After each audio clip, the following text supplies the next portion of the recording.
Bom dia! Que alegria estarmos juntos para partilharmos o Evangelho desse sexto domingo da Páscoa. Estamos quase concluindo o tempo pascal.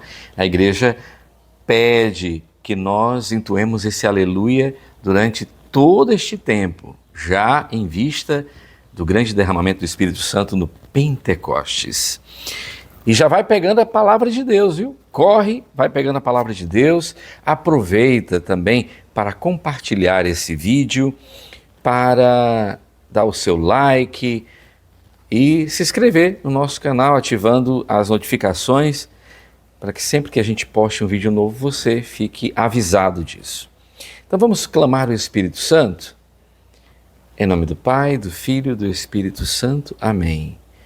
Vem, Espírito Santo, sobre cada um de nós e realize essa obra de compreensão da palavra do Senhor. Toca em meu coração e toca no coração desse irmão que partilha conosco. Amém? João capítulo 14, versículos do 15 ao 21. João 14, do 15 ao 21, é o texto bíblico deste sexto domingo da Páscoa. Vamos lá. Se me amais, guardareis os meus mandamentos. E eu rogarei ao Pai, e ele vos dará outro Paráclito, para que fique eternamente convosco. Vamos parar aqui, já no versículo 16, 15 e 16, diz assim: se você me amar de verdade, você guarda os mandamentos. Guardar é viver, equivale a viver os mandamentos do Senhor. E aí, aquele que vive receberá um outro Paráclito. Veja que tradução mais fantástica para o Espírito Santo. A palavra Paráclito significa defensor, advogado, consolador. Mas é interessante porque quando a gente fala de advogado, tem uma história muito interessante que vai nos ajudar a compreender por que Jesus chama o Espírito Santo de Paráclito. Nesse discurso de despedida, quem vai ficar com eles, né?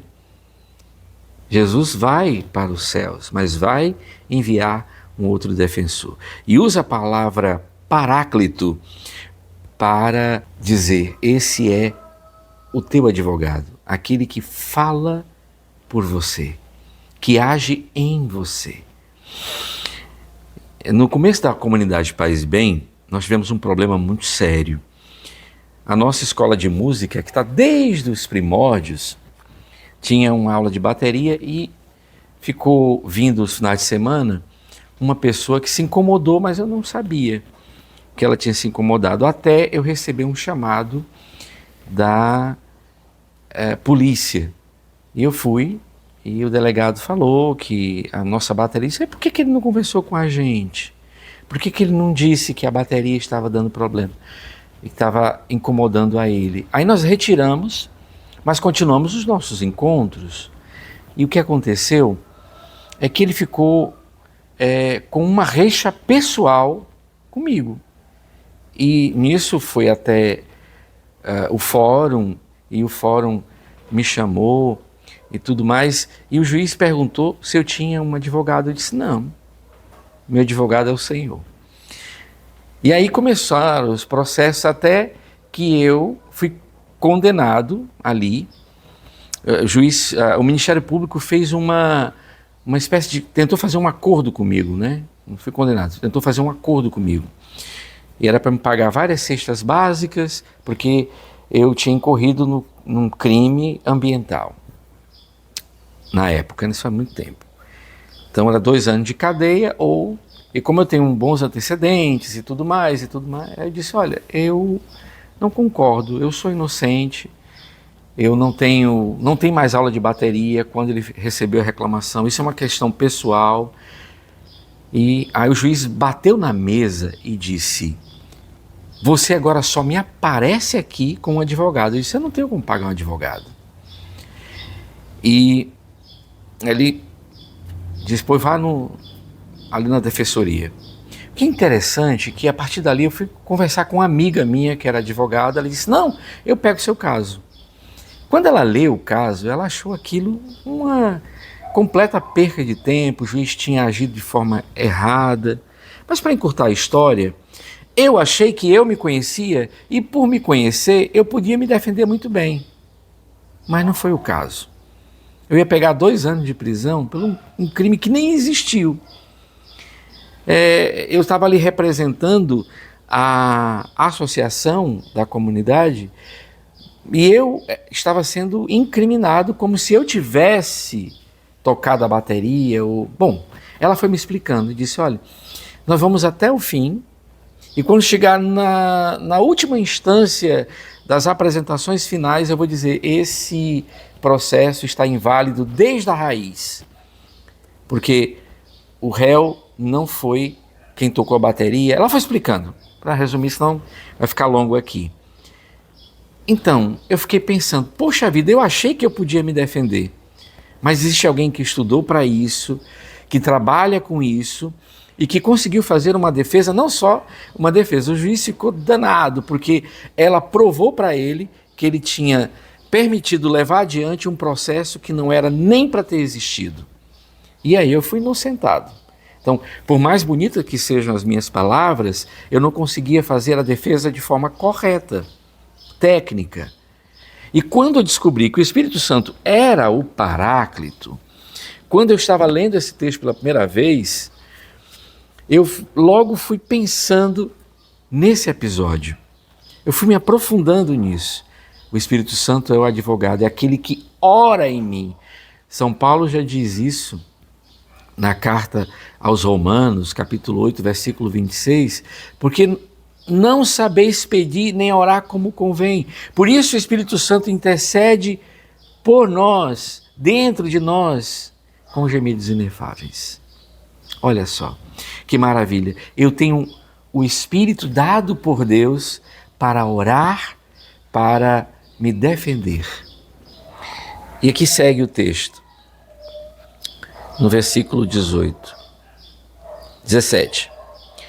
É o Espírito da verdade que o mundo não pode receber, porque não vê nem o conhece, mas vós o conheceis, porque permanecerá convosco e estará em vós. Aqui dentro, né?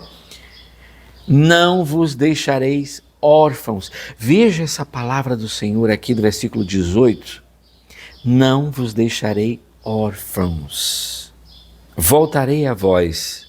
Ainda um pouco de tempo e o mundo já não me verá. Vós, porém, me tornareis a ver, porque eu vivo e vós vivereis. Naquele dia conhecereis que estou em meu Pai, e vós em mim e eu em vós. Aquele que tem os meus mandamentos e os guarda, esse é que me ama. E aquele que me ama será amado por meu Pai, e eu o amarei e me manifestarei a ele. Palavra da salvação. Glória a vós, Senhor. Essa é a promessa do Senhor.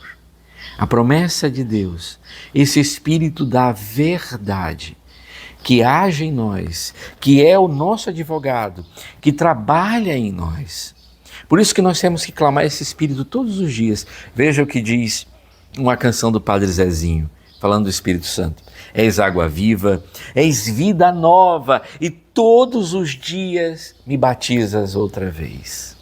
Nós precisamos pedir esse Espírito, esse Paráclito, esse advogado que vem para orar em nós, porque nós não sabemos pedir, porque nós não sabemos rezar. Mas o Espírito sabe, e ele sabe daquilo que a gente realmente precisa, porque ele sonda as nossas profundezas. A gente acha que se conhece, mas é o Espírito Santo em nós que nos conhece. É ele que vai pedir a Deus de forma correta. Eu trouxe aqui um tesouro para partilhar com vocês. Eu vou deixar inclusive um link abaixo desse vídeo para você acessar